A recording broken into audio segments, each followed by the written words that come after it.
So, hello fellow coin collectors, how you going today? And in today's video, we're going to be looking at some of Canadians coins. And I think over the next few weeks, I'll probably go through each denomination and we'll see what is actually good to buy, what is actually not good to buy, and basically just a few other factors with our Canadian currency. But as an introduction, the actual coins that we do have are the 1 cent, the 5 cent, 10 cent, 25 cent, 50 cent, $1 and $2. So not all these actually circulate now. A lot of these old coins like the large cent, the small 5 cent, the silver coins, the 50 cent don't circulate, and this large $1 coin here wouldn't circulate. So I have two other coins that I'll show a similarity to. So I've got United States dollars and Newfoundland dollars. So Newfoundland is now a province or a state of Canada. But up until 1948 it was actually a colony of the United Kingdom and actually not part of Canada, even though they would have used Canadian currency. You will see that the coins are actually pretty much the same in shape and specifications. So the first thing you probably need to know is Canada. What's the etymology of Canada? So etymology means where did the actual name come from? So with 5 and cent, you can also do an etymology of those. But, cent actually comes from Latin, Romance language. 5 is Germanic. So those two come from different branches of Indo-European. But Canada actually comes from the St. Lawrence Iroquoian indigenous people that pretty much went extinct in the 1600s.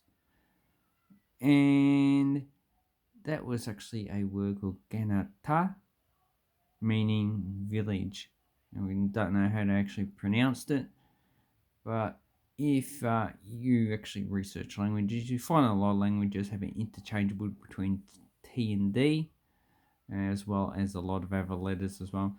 So you get a lot of sound shifts. So that is a sound shift when they actually swap languages from Iroquoian to English and also French. And this one is a maple leaf. So this is the first large cent made out of nickel. And we will start with the 1 cent coins first. Actually, no, we'll compare the actual coins from Canada, Newfoundland, and the United States for the actual sizes. So here I actually have a comparison of pretty much the modern coins of the United States and Canada. So we have the 1 cent, same size, 5 cent, same size. The United States issued a large 5 cent, I believe, in the 1860s sometime, 1864.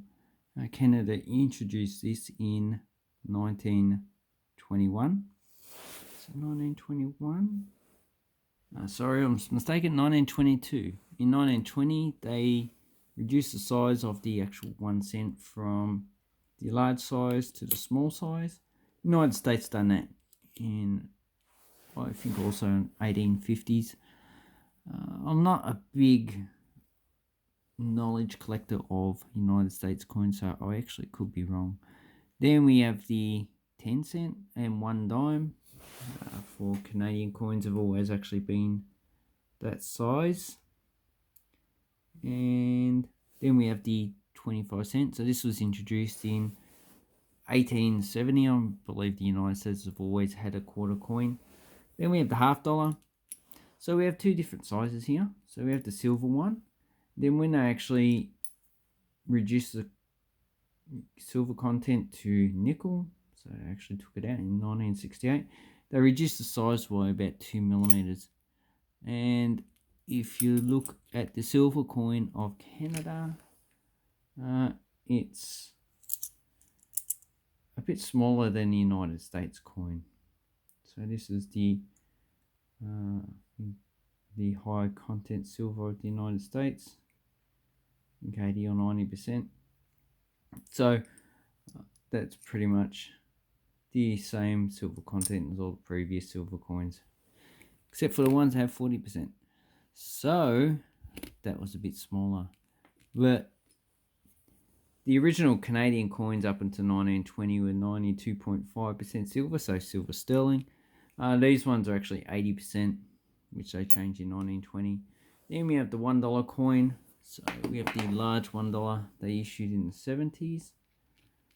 And here's a commemorative Canadian one. So this is actually a bit smaller.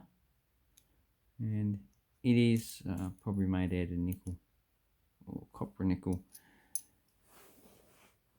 And originally the Canadian $1 coins up until 1967 were actually 36 millimeters, so pretty much similar size to the actual United States, this large coin here.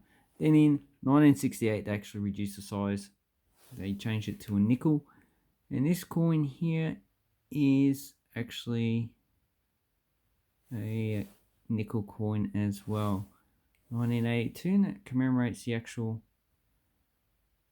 Canadian Constitution, so 125 years of the Canadian Constitution. This one has a mintage of 11,812,000. It's pretty much only worth collecting these in uncirculated grade. Pretty high, and you'll probably be paying about $5 for a coin like that. But I don't like this side with the effigy. And then we have the $1 coin. So we have the United States coin, I believe that's brass plated. And then we have the Canadian coin. So this is called a loonie, because it has a bird or loonie on it. And the $2 coin is called the toonie. So this is usually a bronze plated nickel or bronze plated steel. The steel ones were introduced in, sorry, I'm looking up Newfoundland in 2012. So this is the actual first year of the bronze plated steel ones, and it's designed to actually save money.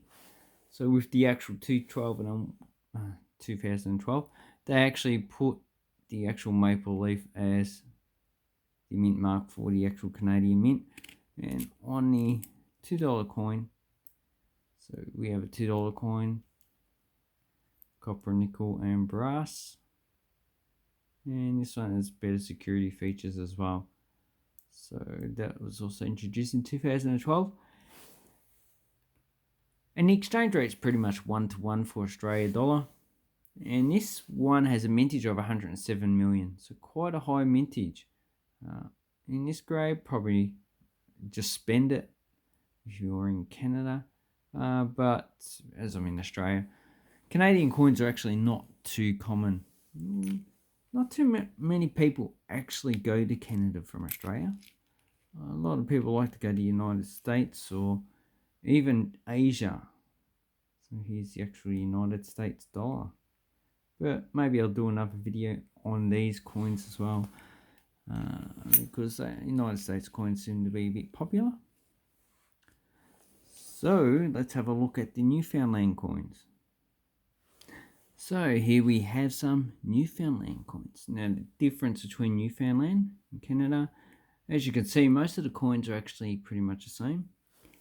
The first one was that they used a large cent up until 1938, so this is the first year, and in that year they actually reduced the actual size of the coin. 1947 was the last year they actually minted these 1 cent coins. Then the 5 cent, they used the silver small coin up until the 1948, so when they actually became a province of Canada. So they never actually introduced a large nickel or copper nickel coin. The 10 cent was pretty similar in design, and they were all silver coins, are all 92.5% silver up until the end. 1944, 47, the 5 cent was 80%. With the 10 cents, 1945 they changed it to 80%. so not 1920. So that's like a 25 years difference between the silver content. Another thing is that they used a 20-cent coin. So I don't have a 25-cent coin, so I used a 20-cent coin up. Where's autofocus? Okay, so this is 1900 up until 1917. So they never actually adopted the 25-cent coin up until 1917. So that's another difference. And there is a little bit of a difference. So the 25 cents is actually a little bit bigger, about 0.4 of a millimeter. And there is a 1.1 gram difference in weight as well. But, you know, as a coin, you don't really know. So you could have taken this 20-cent coin, which actually had the same value as a 20 cent in Canada. And you could have spent it as a 25 cent. So you could have got, 5 cents more. So that's a disparity. And that's why they actually changed it to a 25 cent in 1917 to 1919. And then we have the 50-cent coin. So this was last minted in 1919. And it was always a 92.5% silver coin. And it probably circulated up until 1947, 48. But that's like a 30-year difference. So I would say most likely is that they just use Canadian 50-cent coins.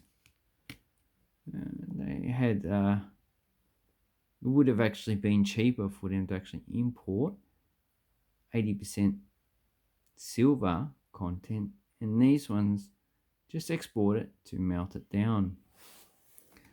So as you can see, they're pretty simple design, Newfoundland.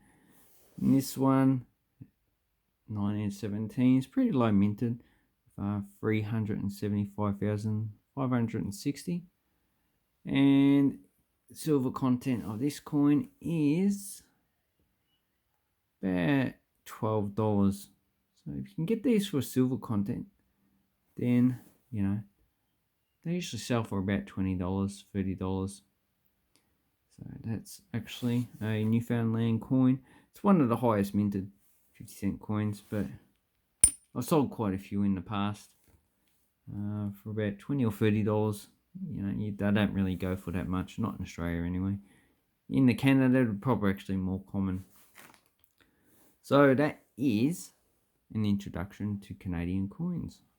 I'd like to know what you think about these coins and denominations, and what you actually want to know about Canadian coins. So next time I do a Canadian video on Wednesday, because I actually ran out of world coin lots, so I just focus on United States and Canadian and British coins. I'll probably do the actual 1 cent coins of Canada. So thank you very much for watching. Have an awesome coin and banknote collecting time. Thank you and goodbye.